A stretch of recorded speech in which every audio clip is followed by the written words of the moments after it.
the earth is flat. And just remember that 99% of flat earthers don't really know exactly what they're talking about. They know the earth is flat, but they don't know how it all works.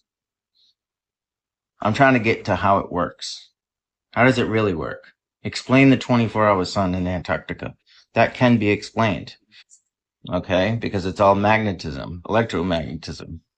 This is Fiji so I released several videos explaining how a 24-hour sun can work on a Gleason's flat earth map. Because, I mean, the big debate is whether or not it was real or if it's explained on a flat earth. That's the thing, is this final experiment allowed us to go deeper into how the flat earth actually works.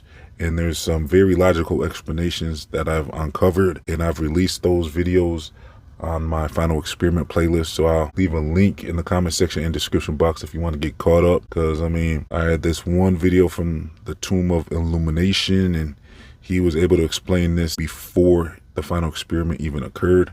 And he knew exactly how they were going to see a 24-hour sun, and he explains it perfectly using the parabolic mirrored reflection of the dome. And then when you understand the toroidal field and how the actual firmament works, it's a complex mechanism where it's not as simple as you might have thought it was, according to this information. So I guess the easiest way to explain the 24-hour sun would be saying that it was faked somehow, and they presented a 24-hour sun falsely and it wasn't really there. But then there's other explanations that actually you can explain the 24-hour sun. So let me know in the comment section which way you're leaning towards, or if you're neutral right now, because I mean, I think it's very important to continue to explore these hypotheses and these ideas about how a mirrored 24-hour sun would work on a flat earth. So there's this channel I found called The Dusty Truth, and so he explains his take on this mirrored 24-hour sun reflection,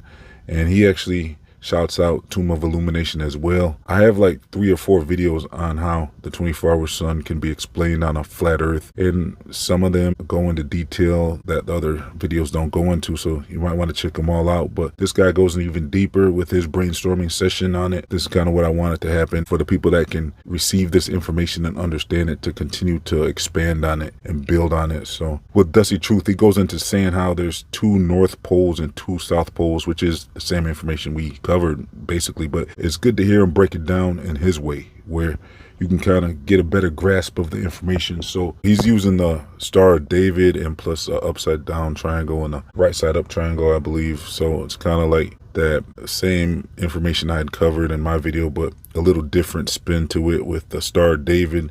And he's showing how with the lines of the star, you can see where the sun and the moon would be, and then the astral plane, and then the physical realm. And then I guess a lot of these guys like to use the black sun idea and the projection idea. I like the projection idea more than the black sun idea, but I guess it can make sense with the black sun as well, because like they're saying, just look at it like this, where basically with the Polaris star, you have something below it. So something beneath the Polaris would be what they're calling the black whole sun, and there's some type of projection going on in the center north. And so with the 2 south poles and the 2 north poles, basically the 2 south poles would be the Tropic of Cancer and the Tropic of Capricorn. They'd both be the south poles. And then you have the Arctic and the Antarctic, which makes sense, because now you see why they call it the Arctic and the Antarctic, is because there's something to it, where these are both the north poles according to this model.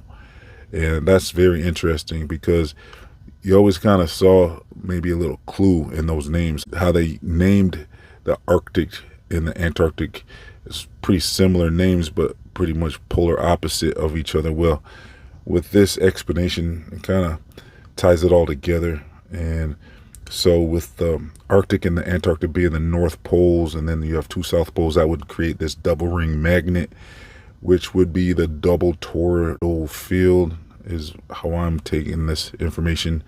So with this double toroidal field, that's when you can have the parabolic mirrored reflection on the Antarctic part of the earth, where if you're in that area, you're going to see the sun behaving differently, but it'd be the mirrored reflection. So it'd be like looking in a mirror basically, and it'd be an apparent sun with the source sun in the center still. and possibly being reflected from the black hole, or both the black hole sun and the Polaris possibly. So with Dusty Truth, this is his spin on it, where he takes his approach to this information and digs deep, and he brainstorms on it on this video. So check it out. I'm gonna leave a link in the comment section and description box if you want to catch up on more information on this subject. But yeah, check out the Dusty Truth's explanation about how the 24-hour sun can be explained on a flat earth model. Doing a little bit of thinking, and I'm saying that this is very interesting to me. So we have what we call the Star of David, and we also have an upside down triangle and a right side up triangle. And then below it is another upside down. It's basically this, but mirrored on the bottom. So what I'm thinking is, this is what I think the Star of David represents. Polaris, come down, and then there's the astral plane in the middle. And right here is the sun, the sun's rays, the moon, the moon's rays.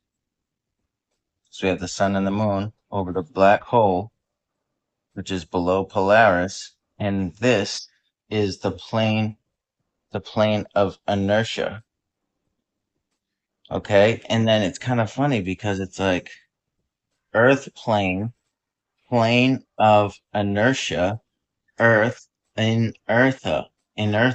It's always in the words. Plane of inertia, plane of inertia. In Earth is the plane of inertia. Astral plane. We have the stars up here, the stars that are up here in the Arctic sky are parabolically projected and mirrored out in the Antarctic sky. So they're actually projected from here. Everything is here at creation, and it projects up to here, the sky, the flat sky above the Arctic zone, and that's mirrored to the Antarctic zone, which is a parabolic mirror, which is at a 2-to-3 ratio because it expands as it goes out. So it's just me. I'm just trying to figure out the Star of David, what it represents, and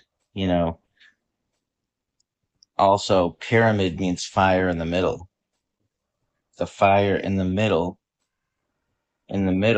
Polaris, the sun, the black hole sun at the center in creation, which projects its light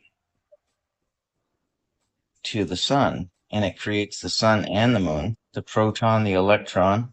The stars are the electrons,